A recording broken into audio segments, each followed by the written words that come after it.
तर नमस्कार शेतकरी मित्रांनो, स्वागत आहे आपल्या या YouTube चॅनलमध्ये। तर मित्रांनो, आता संजय गांधी निराधार योजनेच्या लाभार्थ्यांसाठी अतिशय आनंदाची बातमी घेऊन आलो आहे। तर मित्रांनो बघा, आता संजय गांधी निराधार योजनेच्या लाभार्थ्याची हे जून महिन्याचे पेन्शन आता हे वाटप सुरू झालेले आहे। बघा, आता बऱ्याच लाभार्थ्यांना हे कालपासून हे वाटप सुरू झाले आहे। तर मित्रांनो, आज आपण व्हिडिओमध्ये माहिती घेणार आहोत की आता या संजय गांधी निराधार योजनेचे कोणत्या लाभार्थ्यांना आता पात्र आहे, कोणते लाभार्थी अपात्र आहे, संपूर्ण डिटेल्स मध्ये आज आपण माहिती घेणार आहोत। तसेच आता कोणत्या जिल्ह्यांमध्ये व तसेच कोणत्या 15 जिल्ह्यांमध्ये आता पैसे वाटप होणार आहे, तर आज आपण या संपूर्ण 15 जिल्ह्याची यादी सुद्धा मी तुम्हाला सांगणारच आहोत। तर मित्रांनो, व्हिडिओला तुम्ही शेवटपर्यंत स्किप न करता शेवटपर्यंत बघायचं आहे। तर मित्रांनो बघा, आता संजय गांधी निराधार योजनेचे लाभार्थ्यांना बघा, आता कालपासूनच आता बऱ्याच लाडकी बहीण योजनेचे पैसे सुद्धा वाटप सुरू झाले आहे। त्यानंतर सर्व योजनाचे पैसे हे वाटप झालेले आहे। आता अपेक्षा होती की आता संजय गांधी निराधार योजनेच्या, तर मित्रांनो तुम्हाला तर माहितीच आहे की संजय गांधी निराधार योजनेचे हे प्रत्येक महिन्याच्या 5 तारखेला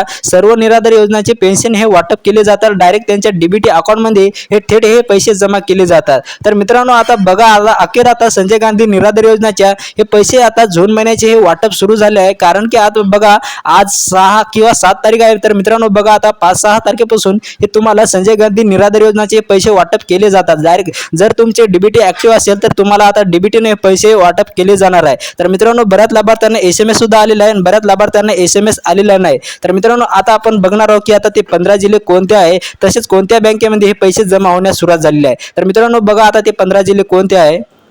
तर मित्रांनो, इथे बघा, आता संजय गांधी निराधार योजनेचे ज्या 15 जिल्ह्यांमध्ये पहिला जिल्हा आहे यवतमाळ, त्यानंतर दुसरा जिल्हा आहे सातारा, त्यानंतर तिसरा जिल्हा आहे अमरावती, त्यानंतर चौथा जिल्हा आहे जळगाव, त्यानंतर 5वा जिल्हा आहे नाशिक, त्यानंतर 6वा जिल्हा आहे संभाजीनगर। तर मित्रांनो बघा, आता हे 6 जिल्ह्यांमध्ये सर्व लाभार्थ्यांना आता पैसे जमा होण्यास सुरुवातही झालेली आहे। बघा, आज उद्या सर्व लाभार्थ्यांना पैसे वाटप होणार आहे। त्यानंतर बघा, 7वा जिल्हा आहे रत्नागिरी, त्यानंतर बघा 8वा जिल्हा आहे ते म्हणजे की धुळे, तर त्यानंतर 9वा जिल्हा आहे रायगड, त्यानंतर बघा मित्रांनो 10वा जिल्हा आहे मुंबई, त्यानंतर बघा मित्रांनो इथे 11वा जिल्हा आहे नंदुरबार, त्यानंतर 12वा जिल्हा आहे बीड। तर मित्रांनो, आता या सर्व जिल्ह्यांमध्ये आज किंवा उद्या सर्व लाभार्थ्यांना पैसे जमा होणार आहे। त्यानंतर बघा मित्रांनो 13वा जिल्हा आहे पुणे, त्यानंतर 14वा जिल्हा म्हणजे की कोल्हापूर, त्यानंतर शेवटचा जिल्हा आहे अहमदनगर। तर मित्रांनो, या सर्व जिल्ह्यांना आज पैसे वाटप होणार आहे। तर मित्रांनो, अशा प्रकारे हे 15 जिल्ह्याची यादी सुद्धा आलेली आहे। तर आता या सर्व जिल्ह्यांमध्ये आज उद्या पैसे जमा होणार आहे। तर मित्रांनो, तुम्हाला ही माहिती कशी वाटली? चांगली वाटली असेल तर व्हिडिओला लाईक करा, चॅनलला सबस्क्राईब करा।